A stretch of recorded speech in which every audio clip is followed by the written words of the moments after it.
before we move on, we were talking about aloha and mahalo and those words, and we started talking about pono and what pono was.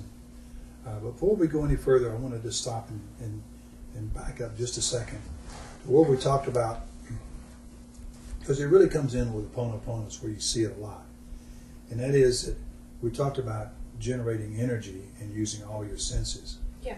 But one of the things that the Hawaiians were masters at, I mean absolute masters, and that was chanting and using sound. Yeah. Right? And even in their language, they use the 5 vowels. They didn't use the 6 ones. They use Y. So they use A, E, I, O, U. And then 8 consonants. So there's no D's, no C's, no F's, no J's, and so forth. Yeah. And so the ones that the letters that they chose have a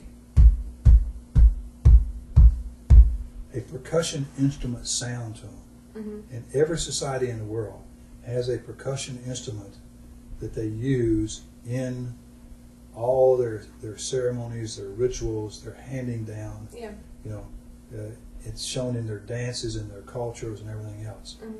And the Hawaiians took that same concept and incorporated it into their language. So it's a very rhythmic language. And vibrational. Vibrational language. So when they did a chant, there was an energy generated in the chant. And plus all of it is in harmony with who was, whether it was just one kahuna chanting or whether there was several others, the community chanting, that they had a very powerful impact, and they would generate energy for a specific purpose, and doing it through words and through the rhythm of their chanting, through the sound. Now the interesting thing to me was, in looking at it, a lot of the people then said, oh, the power is in the words, right? And so they translated the Hawaiian words into English, and then said the chants and the rhymes and poems and rhythms, whatever you want to call them, in English, and it didn't work. Yeah, because it lost the vibrational content that was with the words that were in Hawaiian. And also, some of the words in any translation, anytime you translate something, you lose some of the meaning. Yeah, and some of the sounds are universal. Yeah. And when you translate it, you lose the sound. I mean, one of the sounds that we talk about, if I was to get close to the microphone, I'll do it loudly from here. But when you make the sound, that's a universal sound. Yeah. In every culture. And so when you have that vibration into the chant, right, it's going to have an effect on a person no matter what their culture.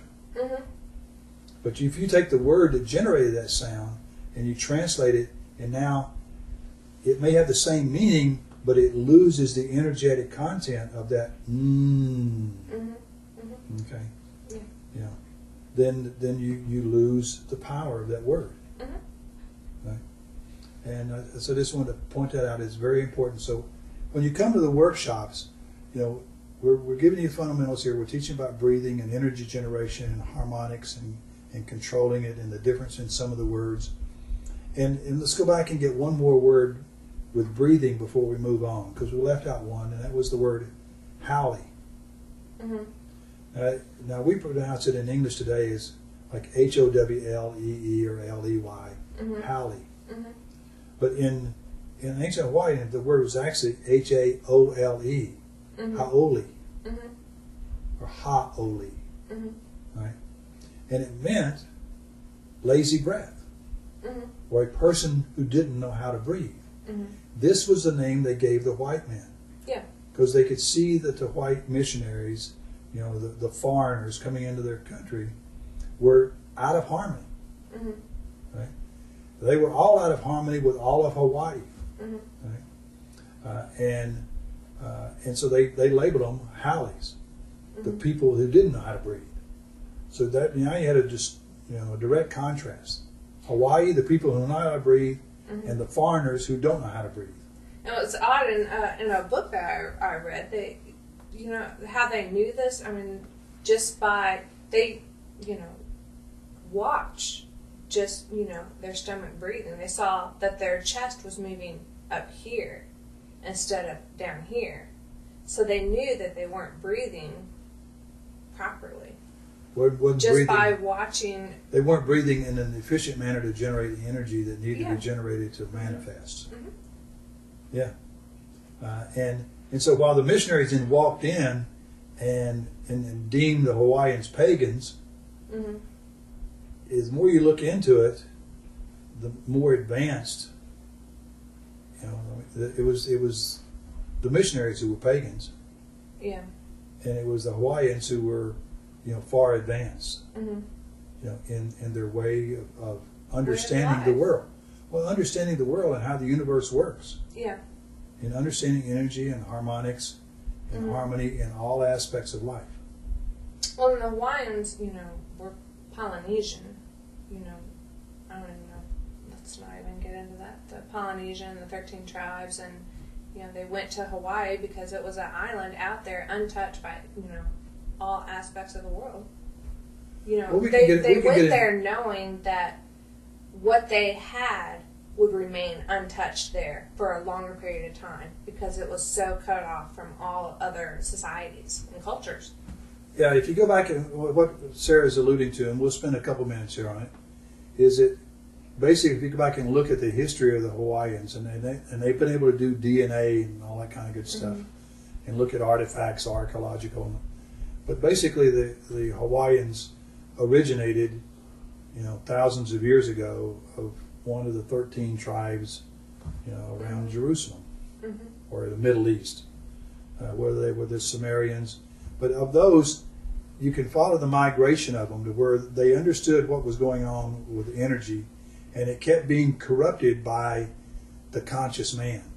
Right? Ego. Ego kept getting in the way. So what it amounts to is that they migrated, and they could follow the migration.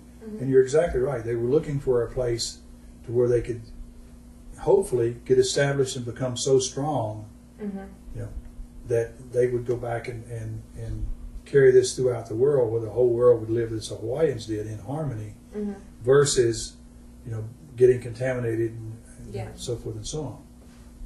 So we can get in a little bit of the history, but I want to go through the word Hale. So we basically talked about 4 words, all dealing with Ha, that really define Huna and the Hawaiian people and their way of life. It was all about breathing and energy generation, right? And doing it for a specific purpose, and doing it in harmony, you know, with the universe, knowing that that's how things got done. Now we talk about Pono a little bit, and Pono being, you know, Ho'opono being bringing things into balance or bringing things to be correct. Yeah. Okay. Meaning when they're out of balance, they get away that way. But then they also have another word, you know, in Hawaii called kala. Yeah. Now, what's the definition of kala that we find there? Defined by other people? Yeah, defined by other people. There are no limits. But there are no limits is one way they define it. Another one they define it is restoring the light. Restoring the light. And what does some of the dictionaries define it as? Free or release, radiate light. Radiate light, free or release. So kala again is similar to Ho'oponopono. Untie. Untie. Yeah. So again, they're talking about creating balance with kala. Yeah. So kala is another term for creating balance. But they have 2 words for creating balance. Yes. One Ho'opono and one kala. Yeah. So how do you distinguish, and when do you use one, when do you use the other? This is my belief, you know. On kala, I would do kala on experiences or trauma that was done to me. And Pono, I see it as something that I would do with myself when I realize that I have done something to harm either myself or someone else. Okay, so this makes perfect sense. If we look at Morning Simeone, and Ho'oponopono, it's all about spiritual cleansing. It's about sin and guilt. And that you make yourself sick to punish yourself through guilt or sin.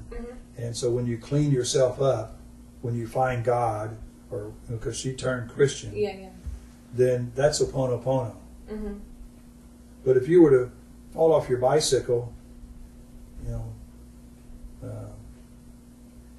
I would do, that one. I would still do Ho'oponopono. You can still Ho'oponopono. So what's an example of what you would do Kala on? Kind of like abuse or. How about if there was a plane crash, and you broke your leg? Well, you didn't do that. It was circumstantial. I would. So you could go do a Kala. Yeah. On the broken leg, because it's really not connected to guilt or sin. Okay. Whereas if you went up in a sailplane all by yourself and crashed it, you may have done it to yourself, consciously or unconsciously. But there could be some connection with guilt or sin. You could be self-destructing, self-punishment. Self-punishment, self-destruction. From guilt or sin that you may think that you have done. But which brings us to another important point in Hawaii is the golden rule is, never to harm anyone or anything with hate. That needs to be stated. That is the only rule. Yeah. And that's another foundation block in Huna. Yeah. Or the secrets of the Hawaiian understanding of the universe. Right? Is to do no harm to anyone or anything with hate. Yeah. And because if you harm something with hate, I mean, just think of the bad kind of vibration that would come out of that. You can kill the fish and eat it, just don't hate it. Yeah, you can love and kill something because you got to eat. I love to eat. So. Well, this is interesting because we were talking yesterday about another term that's similar to the Hawaii. In fact, the University of Hawaii football team is now doing it, and the New Zealand All Black rugby team does it all the time. And this has come from the Maoris in New Zealand, which is part of the Polynesians. Yeah. But they would literally come out before battle, and they would stand on the battlefield and face their opponents, and they would do their ha breathing, right? And then they would start chanting, right? And the chants that they were chanting was, "We respect you." Well, see, I haven't seen that, but I bet that they were doing the fire breath. Well, yeah, they were doing the breath of fire, and they were chanting, and they would be chanting to their opponents.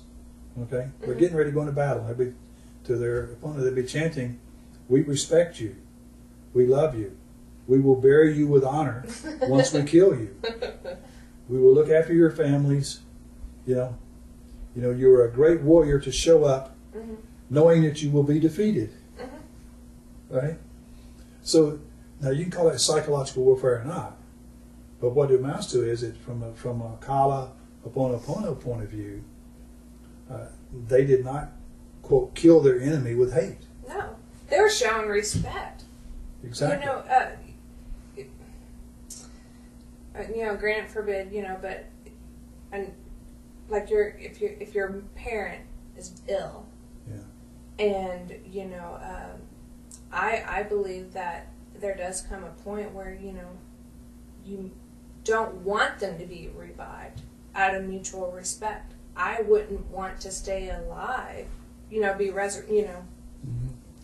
this probably shouldn't even be talked about in here, but the DNR or whatever, I wouldn't want to be resuscitated if I know I'm going to be in diapers, Right. I want to die with my respect. And so this is very prevalent throughout the entire Hawaiian society. This sense of harmony and respect. Even I mean, they respected everything. They were kahunas for growing sweet potatoes. They were kahunas for growing fish, herbs, knowledge. Yeah. And then there was kahuna, and these were hard to come by. I think it was the kahuna nui maybe that contained was knowledgeable in all fields. Yeah. There's a couple more words that other people are throwing around out there that I wanted to discuss a little bit. All right. And one of those was EK. Mm-hmm. And what's the dictionary give for the word EK? I-K-E. It's actually has an apostrophe in front of it, but most of the time now it's just spelled with a capital I-K-E. But it actually has an apostrophe. I don't actually have the definition written down. Because you said you were going to do that one. I think I got it here someplace. We got it here someplace. And we'll read the definition here. Here you go. There we go. There we go.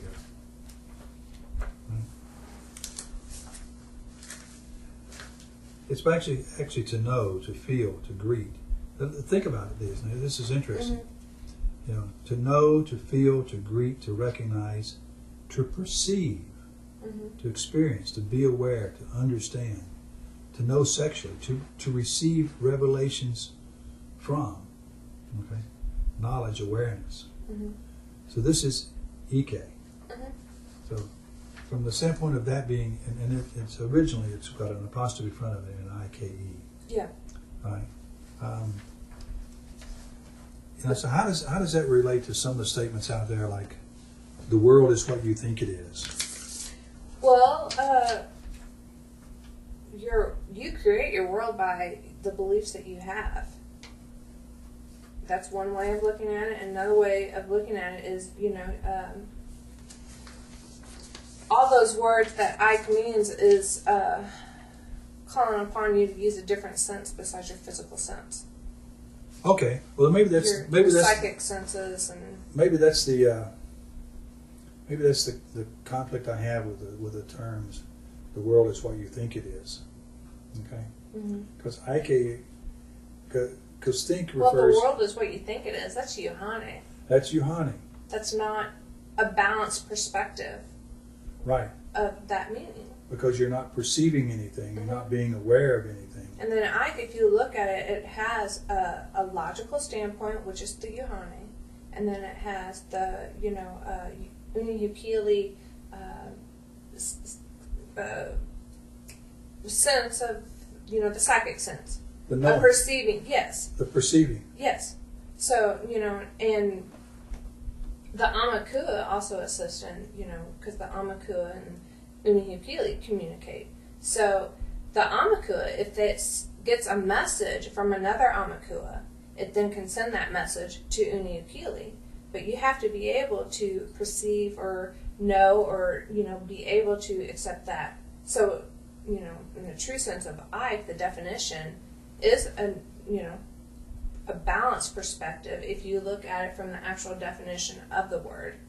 Okay, so the key... It engages all three. The key limit of that definition is think. Yeah. You know, because that's just Yohane, and it actually limits.